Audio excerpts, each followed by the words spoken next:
সম্মানিত ভিউয়ার্স, আসসালামু আলাইকুম ওয়া রাহমাতুল্লাহি ওয়া বারাকাতুহু।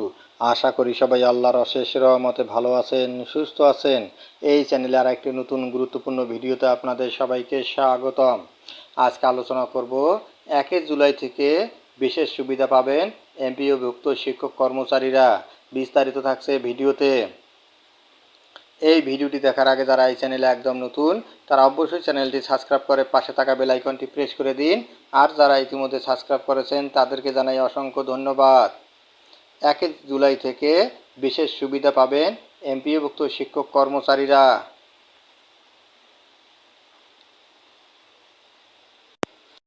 আগামী 1 জুলাই থেকে এমপিওভুক্ত বেসরকারি শিক্ষা প্রতিষ্ঠান, বেসরকারি মাদ্রাসা ও বেসরকারি কারিগরি শিক্ষা প্রতিষ্ঠানে কর্মরত শিক্ষক কর্মচারীরা বিশেষ সুবিধা পাবেন। এ বিশেষ সুবিধা হবে মূল বেতনের 10 থেকে 15%। সোমবার 23 জুন অর্থ মন্ত্রণালয়ের অর্থ বিভাগ থেকে এ সংক্রান্ত একটি নির্দেশনা জারি করা হয়েছে। এতে বলা হয়েছে, এমপিওভুক্ত বেসরকারি শিক্ষা প্রতিষ্ঠান, বেসরকারি মাদ্রাসা ও বেসরকারি কারিগরি শিক্ষা প্রতিষ্ঠানে কর্মরত জাতীয় বেতন স্কেলের তুলনীয় গ্রেড 9 থেকে চতুর্থ গ্রেডে অন্তর্ভুক্ত শিক্ষক কর্মচারীরা আগামী 1 জুলাই থেকে প্রতি বছর 1 জুলাই প্রাপ্য মূল বেতনের 10% হারে বিশেষ সুবিধা পাবেন।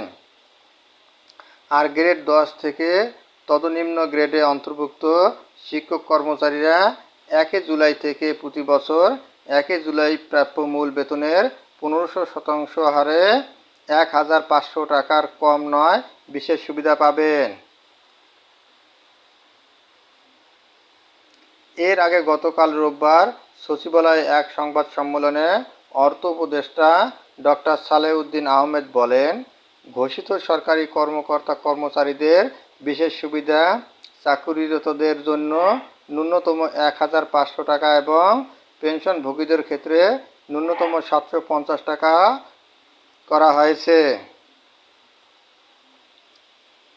নিট পেনশন 17,388 টাকার ঊর্ধ্বে প্রাপ্তির ক্ষেত্রে 10% এবং তার কমের ক্ষেত্রে 15% হারে বিশেষ সুবিধা দেওয়ার প্রস্তাব করা হয়েছে। সরকারি চাকরিজীবীদের পাশাপাশি সশস্ত্র বাহিনী, বিচারপতি এবং এমপিওভুক্তদের ক্ষেত্রে পৃথক আদেশের প্রস্তাব অনুমোদন করা হয়েছে। তার আগে গত 2 জুন 2025-26 অর্থ বছরের প্রস্তাবিত বাজেট জাতির সামনে তুলে ধরেন অর্থ উপদেষ্টা। পরের দিন 3 জুন অর্থ মন্ত্রণালয় থেকে জারি করে জানানো হয়, সরকারি কর্মকর্তা কর্মচারীরা আগামী 1 জুলাই থেকে বিশেষ সুবিধা পাবেন।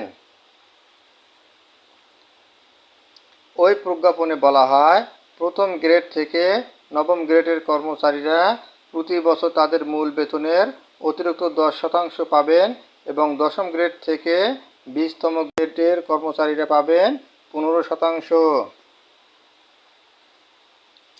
কর্মচারীদের জন্য সর্বনিম্ন প্রদায়ের পরিমাণ হবে 1000 টাকা। পেনশনভোগীদের জন্য 500 টাকা, অর্থাৎ এখন চাকরিদের ন্যূনতম বিশেষ সুবিধা 500 টাকা এবং পেনশনভোগীদের ন্যূনতম বিশেষ সুবিধা 250 টাকা বাড়িয়ে নতুন অর্থ বছরের বাজেট পাস করা হয়েছে।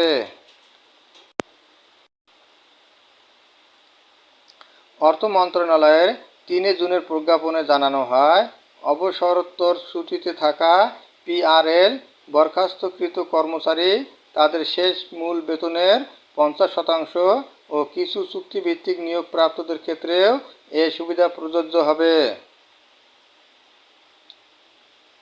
তবে যারা বিনা বেতনে ছুটিতে আছেন বা যাদের পেনশনের সম্পূর্ণ অংশ সম্পূর্ণ করে এককালীন আনুতোষিক নিয়েছেন তারা এই সুবিধার আওতায় আসবেন না। রাজস্ব বাজেটের বাইরে স্বায়ত্তশাসিত ও রাষ্ট্রায়ত্ত প্রতিষ্ঠানগুলোর ক্ষেত্রে এ সুবিধার খরচ তাদের নিজস্ব বাজেট থেকেই বহন করতে হবে। ধন্যবাদ জানিয়ে বিদায় নেওয়ার আগে আবারও অনুরোধ জানাই, যদি ভিডিওটি ভালো লাগে এবং সর্বশেষ শিক্ষামূলক আপডেট ভিডিও পেতে চান তাহলে অবশ্যই চ্যানেলটি সাবস্ক্রাইব করুন। ধন্যবাদ সবাইকে।